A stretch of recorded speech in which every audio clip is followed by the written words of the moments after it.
Comment vivre avec 850 € par mois et épargner? Souvent, on pense qu'avec peu de revenus, on doit subir son budget. Je suis pas forcément d'accord avec ça, tout simplement parce que je pars du principe que ce ne sont pas nos dépenses qui dictent notre mode de vie, mais plutôt notre mode de vie qui dicte nos dépenses. Moi, c'est quelque chose que j'applique depuis quelques temps maintenant, et c'est là où ça rejoint le fait de vivre en dessous de ses moyens, c'est tout simplement que mes dépenses ne s'adaptent pas à un mode de vie qui, en plus, ne me correspondrait même pas. Moi, je fonctionne plutôt avec, ok, j'ai tant par mois pour vivre, comment j'adapte cette somme à mes dépenses? Et non pas, j'ai envie de dépenser tant, par conséquent, combien il faut que je gagne pour pouvoir assumer ces dépenses? Donc, ce que j'ai essayé de faire avec cette vidéo, c'est vraiment ça. Je pars d'un revenu modeste, certes. Ok, combien je peux dépenser? Comment j'ajuste mes dépenses en fonction de mon revenu? Et encore une fois, non pas l'inverse. Et surtout, est-ce que ça me permet quand même d'épargner? Alors, avant de commencer, je tiens à préciser quelque chose. J'ai fait ce budget en fonction de mon mode de vie. Je suis célibataire, je n'ai pas d'enfant, je n'ai personne à charge, je ne bois pas, je ne fume pas et je sors que très rarement. De base, j'ai pas des dépenses énormes. Donc c'est important pour moi de vous le préciser parce que ceci n'est pas une vérité universelle. Ce que je vais vous montrer là ne pourra peut-être pas correspondre à tout le monde. Je veux juste vous montrer que c'est faisable, mais effectivement, ça n'ira pas à tout le monde. Allez, trêve de blabla, on va passer à la suite. Je suis donc partie de mon budget réel, celui que je vous avais montré dans la vidéo que je vais vous mettre par là, avec des dépenses que j'avais déjà. Je me suis demandé si demain je devais, pour X raisons, avoir des revenus qui baissent à 850 € par mois, qu'est-ce que je changerais? Comment je m'organiserais?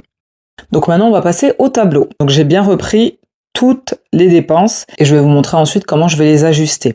Vous vous doutez bien qu'en gagnant 850 € par mois, les dépenses ne sont pas les mêmes et il y a aussi certaines lignes que je vais faire disparaître tout simplement parce qu'elles ne seront pas applicables à ma situation. Par exemple, ma mutuelle actuelle, que je paye donc 37,34 € par mois, en ayant un revenu de 850 € par mois, j'aurai le droit à ce qu'on appelle la C2S, qui anciennement s'appelait CMU. Donc c'est ni plus ni moins qu'une complémentaire santé. Soit elle est gratuite, soit on vous demande une participation. Ensuite, tout ce qui va concerner les prêts immobiliers, je ne vais pas en parler tout de suite, j'y reviendrai après. Ensuite, la location du vélo assistance électrique, ça je le garderai parce que c'est quand même vachement pratique pour les déplacements. Je corrige ma faute d'orthographe, pardon. Donc après, dans l'absolu, qu'est-ce que je pourrais supprimer? Mon abonnement Revolut, je pourrais repasser à un forfait gratuit. ChatGPT également. Netflix, je me le garde sous le coude parce que mine de rien, j'aime bien regarder mes séries coréennes et mes mangas. CapCut, je pourrais passer à un forfait gratuit également. Free, donc ça c'est la box internet. Donc la box internet, je vous avouerai que j'ai pas trouvé moins cher que 26 €. Ça existe peut-être, mais quand on a la fibre, on est très vite limité puisqu'on ne peut pas rebasculer sur la DSL qui est moins cher. Ensuite, pour ce qui est des impôts, logiquement, avec des revenus modestes, je serai non imposable. Donc, je pars du principe que je n'aurai pas la compte à payer. Les frais bancaires Boursorama, alors c'est pas vraiment des frais bancaires, mais je l'ai marqué comme ça. Ça, je peux le faire sauter sans aucun souci. Le forfait BNU, ça c'est mon forfait mobile. Je pourrais aussi trouver moins cher. Après, la médecine douce, je me la garde parce que c'est important de prendre soin de soi, mais je vais voir combien de budget je pourrais allouer à cette partie. Benkyo, c'est mon application pour apprendre les kanji. Je l'aime d'amour, cette application, donc hors de question que je m'en sépare. Par contre, il existe une version gratuite qui est largement suffisante. Le loyer, j'aurai droit également à l'APL. Et vous voyez, tout ce qui est à partir de là jusqu'à là, assurance des prêts jusqu'au prêt IMO 2. Donc là, il y a deux cas de figure. Le premier, c'est j'ai des revenus modestes depuis un moment. Donc il me semble logique de dire que je ne serai pas apte financièrement en tout cas à pouvoir acheter un bien immobilier. L'autre cas de figure, c'est pour X ou Y raison, mes revenus ont baissé et je me retrouve à gagner 850 € par mois. Je ferai exactement ce que j'ai fait là, c'est revendre. Donc dans tous les cas, ces lignes-là vont également disparaître. sauf l'assurance habitation qui est pour mon logement actuel. NJ, je ne touche pas à la mensualité parce que, comme je disais, en hiver, je sais très bien que je dépense plus d'électricité. Ensuite, les frais bancaires correspondent à ma banque physique que je n'aurai pas puisque c'est la banque où il y a les prêts immobiliers actuellement. Et c'est uniquement pour ça que je gardais cette banque. Et pour finir, mes courses alimentaires, j'ai un budget à peu près de 300 €. Ça peut monter à 400. Donc ça, c'était pour les dépenses actuelles. Ce que j'ai fait pour établir mon nouveau budget, c'est que je suis allée sur un site officiel qui s'appelle mesdroitssociaux.gouv.fr. Vous vous doutez bien qu'avec des revenus modestes, on a le droit à des aides. Et moi, je ne cracherai absolument pas dessus parce qu'on paye des impôts, on paye plein de choses dans ce pays. Ça sert quand même à financer un certain nombre de choses, il me semble. Je suis allée sur ce site qui, pour le coup, est bien fait. Vous rentrez votre situation et ça vous donne les aides auxquelles vous pourrez prétendre. Donc après avoir fait ça, j'ai pu établir mon nouveau budget que voici. Comme je le disais, la mutuelle, je basculerai sur la C2S et j'aurai une participation de 14 € mensuels.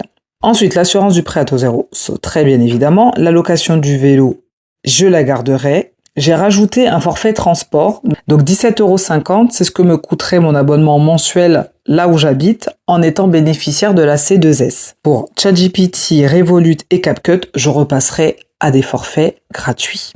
Ça me permet de garder Netflix. Ensuite, Internet, comme je vous disais, j'ai pas trouvé moins cher que 26 €. Ça doit exister, mais j'ai pas trouvé. L'acompte des impôts n'existe plus. Les frais bancaires Boursorama, je les ai fait sauter. Benkyo, je passerai également en formule gratuite. Concernant le forfait BNU, là, je l'ai laissé à 18 €, mais j'aurais très bien pu le baisser à 11 €, 10,99 € pour être précis, avec un forfait avec 130 gigas de data par mois, qui est largement suffisant pour aller sur WhatsApp, pour regarder des vidéos sur YouTube. Enfin, vraiment, il y a de quoi faire avec 130 gigas de data, sans problème. Ensuite, on continue. Pour ce qui est du loyer, donc avec les APL, je passerai d'un loyer de 450 € à 270 €. Mon abonnement pour l'eau ne bouge pas, l'assurance habitation non plus. Donc là, vous voyez, j'ai enlevé toutes les lignes concernant les prêts immobiliers. J'ai bien laissé NJ à 84,75 €. J'ai augmenté mon enveloppe de course à 400 €.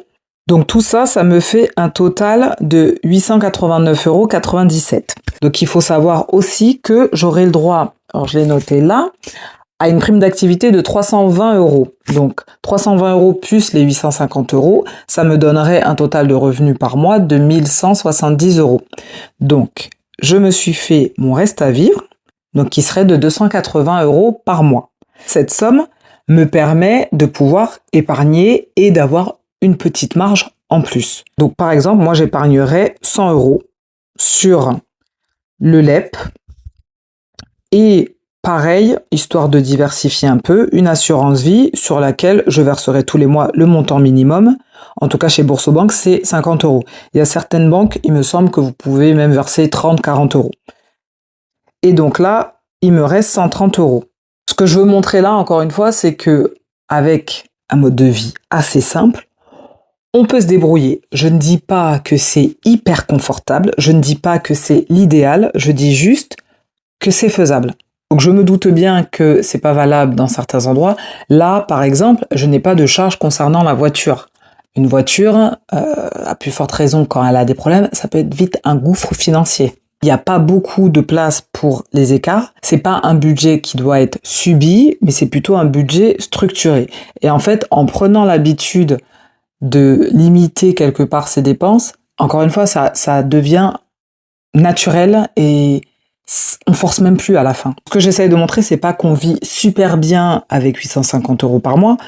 J'explique juste que si c'était mon cas, je ferais des choix par rapport à mes revenus. Et encore une fois, pas l'inverse. Même avec peu, on peut reprendre le contrôle, mais effectivement, ça demande de faire des choix. Ça, il n'y a pas de secret. Mais en tout cas, c'était très intéressant à faire. Ce n'est pas une question de montant, c'est une question de structure. Je vous remercie encore une fois d'avoir regardé cette vidéo jusqu'au bout. Laissez-moi en commentaire ce qui vous a plu, ce qui vous a moins plu, ce qui vous paraît faisable, ce qui vous paraît moins faisable. Chaque situation est unique. En attendant, je vous dis à très bientôt et merci beaucoup pour votre soutien.